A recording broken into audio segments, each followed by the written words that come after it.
Welcome to crime reporter. ನಿಮ್ಮ ನಡುವೆನೇ ಇದ್ರೂ ಪೂರ್ತಿಯಾಗಿ ಕಾಣಲ್ಲ ಈ ಪಾತಕ ಲೋಕ.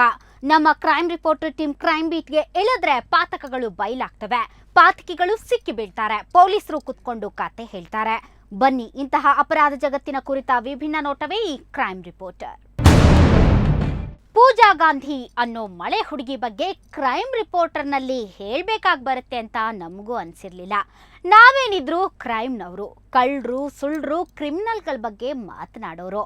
ಪೂಜಾ ಗಾಂಧಿ ಏನಿದ್ರು ನಮ್ಮ ಸಿನಿಮಾ ಬ್ಯೂರೋ ಸುದ್ದಿ ಅನ್ಕೊಂಡಿದ್ವಿ. ಆದ್ರೆ ಆ ಹೀರೋಯಿನ್ನು ಸಡನ್ ಆಗಿ ಪೊಲೀಸ್ ಕಮಿಷನರ್ ಆಫೀಸ್ಗೆ ಬಂದು ಕಣ್ಣೀರ್ ಹಾಕೋ ಮೂಲಕ ನಮ್ಮ ಗಮನ ಸೆಳೆದು ಬಿಟ್ಟಳು. ವಿಚಾರಿಸಿ ನೋಡಿದ್ರೆ ಅದು ತೀರಾ ಪರ್ಸನಲ್ ಮ್ಯಾಟರು.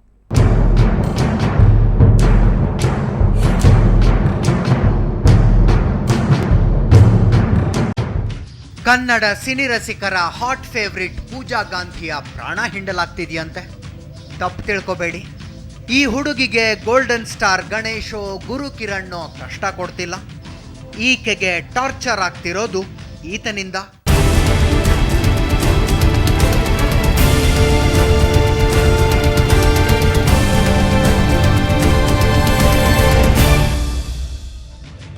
ಈತನ ಹೆಸರು ಡಾಕ್ಟರ್ ಕಿರಣ್. ಮೆಡಿಕಲ್ ಕಾಲೇಜಿನಲ್ಲಿ ಪಾಠ ಮಾಡೋದರ ಜೊತೆಗೆ ಫಿಲಂ ಡಿಸ್ಟ್ರಿಬ್ಯೂಟಿಂಗ್ನಲ್ಲೂ ಇದ್ದಾನೆ. ಹಲವಾರು ಮೂವಿಗಳನ್ನು ಬೇರೆ ಬೇರೆ ಕಡೆ ರಿಲೀಸ್ ಮಾಡಿದ ಕಿರಣ್ ಪೂಜಾ ಗಾಂಧಿಯ ಪರ್ಸನಲ್ ಡೀಟೇಲ್ಗಳನ್ನು ರಿಲೀಸ್ ಮಾಡ್ತೀನಿ ಅಂತಿದ್ದಾನಂತೆ. ಅಷ್ಟೇ ಆಗಿದ್ರೆ ಈಕೆ ತಲೆ ಕೆಡಿಸ್ಕೊಳ್ತಿರ್ಲಿಲ್ಲ. ಬೇಕಿದ್ರೆ ನನ್ನ ವೆಬ್ಸೈಟ್ನಲ್ಲಿ ಚಿಕ್ಕ ಮಗುವಾಗಿದ್ದಾಗಿನಿಂದ ಹಿಡಿದು ಹೀರೋಯಿನ್ ತನಕ ಥರಾವರಿ ಫೋಟೋಗಳಿವೆ. ನನಗೇನಿಷ್ಟ ಏನಿಲ್ಲ ಅನ್ನೋದರ ಎಲ್ಲ ಡೀಟೇಲ್ಸ್ಗಳಿವೆ. ಅವನ್ನ ಬೇಕಿದ್ರು ನಿನ್ನ ಸಹಾಯಕ್ಕಿಟ್ಕೋ ಅಂತಿದ್ಲು. ಆದರೆ ಫಿಲಂ ಡಿಸ್ಟ್ರಿಬ್ಯೂಟರ್ ಕಿರಣ್ ಈಕೆಗೆ ಜೀವ ಭಯ ಹುಟ್ಟಿಸಿದಾನಂತೆ. ಇಡೀ ಫ್ಯಾಮಿಲಿ ಭಯಕ್ಕೆ ಬೀಳೋ ಹಂಗೆ ಬಿಹೇವ್ ಮಾಡ್ತಿದ್ದಾನಂತೆ. ಹಾಗಾಗಿ ಪೂಜಾ ಗಾಂಧಿ ಪೊಲೀಸರ ತನಕ ಬಂದಿದ್ದಾಳೆ. Threatening messages and everything. I filed a complaint and that's all. So police will take action. ಮೊನ್ನೆ ಅಪ್ಪ ಅಮ್ಮನ ಸಮೇತ ಪೊಲೀಸ್ ಕಮಿಷನರ್ ಆಫೀಸಿಗೆ ಬಂದ ಪೂಜಾ ಮಿರ್ಜಿ ಸಾಹೇಬ್ರ ಹತ್ರ ಅದೇನೇನು ಕಷ್ಟ ಹೇಳ್ಕೊಂಡ್ಲನ್ನೋದು ಮೊದಲು ಗೊತ್ತಿರಲಿಲ್ಲ. ಈಕೆಯ ಮುಖ ಫುಲ್ ಡಲ್ಲಾಗಿ ಹೋಗಿತ್ತು, ಕಣ್ಣಲ್ಲಿ ಟೆನ್ಷನ್ ಕಾಣಿಸ್ತಿತ್ತು. ನಂತರ ಜ್ಯೋತಿ ಪ್ರಕಾಶ್ ಮಿರ್ಜಿ ಅವರು ಅದ್ಹೆಂಗ ಸಮಾಧಾನ ಮಾಡಿದ್ರೋ ಏನೋ, ಪೂಜಾ ಗೆಲುವಾಗಿ ಹೋರಾಡೋ ಮಾತಾಡಿದ್ಲು. ನಾನು ಇಷ್ಟೊಂದು ಹುಡುಗಿರಿಗೋಸ್ಕರ ಫೈಟ್ ಮಾಡ್ತೀನಿ, ಇಷ್ಟೊಂದು ಸೋಷಿಯಲ್ ಕಾಸಸ್ ಮೇಲೆ ಕೆಲಸ ಮಾಡ್ತೀನಿ, ನಾನೇ ಭಯ ಪಟ್ಕೊಂಡು ಸುಮ್ಮನೆ ಇರಬೇಕಾ? ಇಲ್ಲ, ಅದಕ್ಕೆ ನಾನು ಮುಂದೆ ಹೋಗ್ಬಿಟ್ಟು ಕಂಪ್ಲೇಂಟ್ ಕೊಟ್ಟಿದ್ದೀನಿ ಅವನ ಮೇಲೆ. ಯಾಕೆಂದರೆ ನಾನು ಒಂದು ಒಳ್ಳೆ ಫ್ಯಾಮಿಲಿಯಿಂದ ಬರ್ತೀನಿ, ನಂದು ಒಂದು ರೆಪ್ಯುಟೇಷನ್ ಇದೆ ಇಂಡಸ್ಟ್ರಿಯಲ್ಲಿ, ಕರ್ನಾಟಕದಲ್ಲಿ.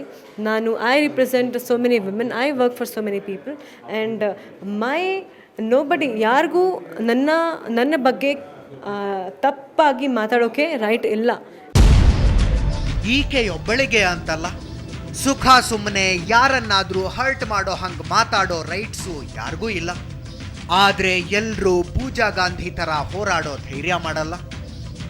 ಇವಳು ಕೂಡ ಯಾರೋ ಬಾಯಿ ಮಾತಲ್ಲಿ ತನ್ನ ಬಗ್ಗೆ ಅಪಪ್ರಚಾರ ಮಾಡಿದ್ರೆ ನೆಗ್ಲೆಕ್ಟ್ ಮಾಡಿ ಸುಮ್ಮನಾಗಿಬಿಡ್ತಿದ್ಲೇನೋ. ಆದರೆ ಇಲ್ಲಿ ಸ್ವತಃ ಪೂಜಾಳ ಮೊಬೈಲಿಗೆ ಕೆಟ್ಟ ಮೆಸೇಜ್ಗಳು ಬಂದಿವೆ. ಕೆಲ ಮೆಸೇಜ್ಗಳಂತೂ ಧಮಕಿ ಭಾಷೆಯಲ್ಲಿವೆ. ಸದ್ಯಕ್ಕೆ ನನಗೆ ಕೂಡ ಗೊತ್ತಿಲ್ಲ ಏನಾಯಿತು ಅಂತ. ನನಗೆ 3 ದಿನದಿಂದ ಥ್ರೆಟನಿಂಗ್ ಮೆಸೇಜಸ್ ಕಳಿಸ್ತಾ ಇದ್ದರು.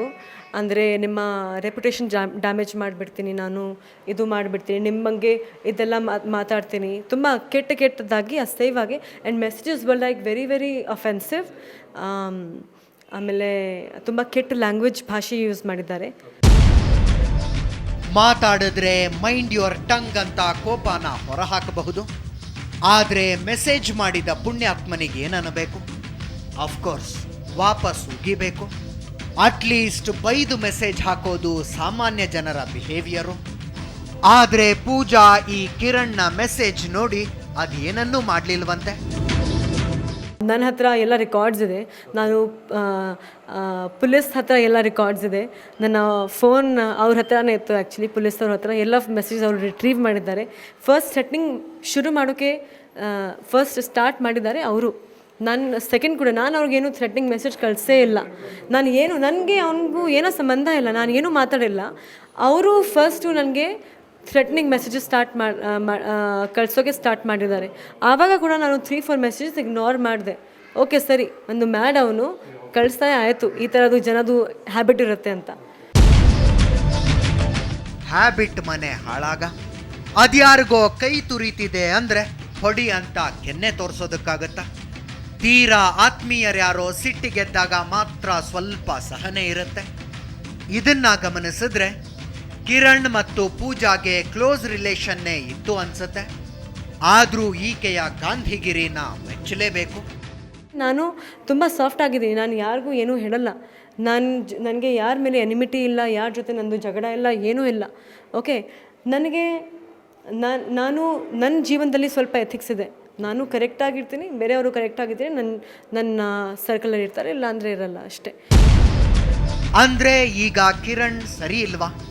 ಆವತ್ತು ಪೂಜಾ ಹೊಸದಾಗಿ ಬೆಂಗಳೂರಿಗೆ ಬಂದಾಗ ಮಗಳ ಜೊತೆಗೆ ಇಲ್ಲಿಗೆ ಬಂದ ಈಕೆಯ ತಂದೆ ತಾಯಿಗೆ, ಇಬ್ಬರು ತಂಗಿಯರಿಗೆ ಇಲ್ಲಿನ ಪರಿಸರ ಗೊತ್ತಿರದಿದ್ದಾಗ, ಇನ್ನು ಫಿಲಂ ಇಂಡಸ್ಟ್ರಿಯಲ್ಲಿ ಸರಿಯಾಗಿ ಸೆಟಲ್ ಆಗಿರದೇ ಇದ್ದಾಗ ಈಕೆಗೆ ಒಳ್ಳೆಯವನ್ ಹಂಗೆ ಕಂಡ ಕಿರಣ್ ಈಗ್ಯಾಕೆ ಕೆಟ್ಟವನಾದ?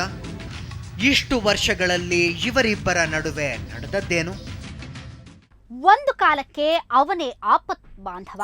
ಈಗ ಅದೇ ಕಿರಣ್ ಬೆನ್ನತ್ತಿ ಕಾಡ್ತಾ ಇದ್ದಾನಂತೆ. ಯಾಕೆ ಅಂತ ನೋಡಿದ್ರೆ ಕಾಣಿಸ್ಕೊಳ್ಳೋದು ಒಂದು ಫ್ರೆಂಡ್ಶಿಪ್ಪೇ ಇಲ್ಲದ ಫ್ರೆಂಡ್ಶಿಪ್ ಕಥೆ.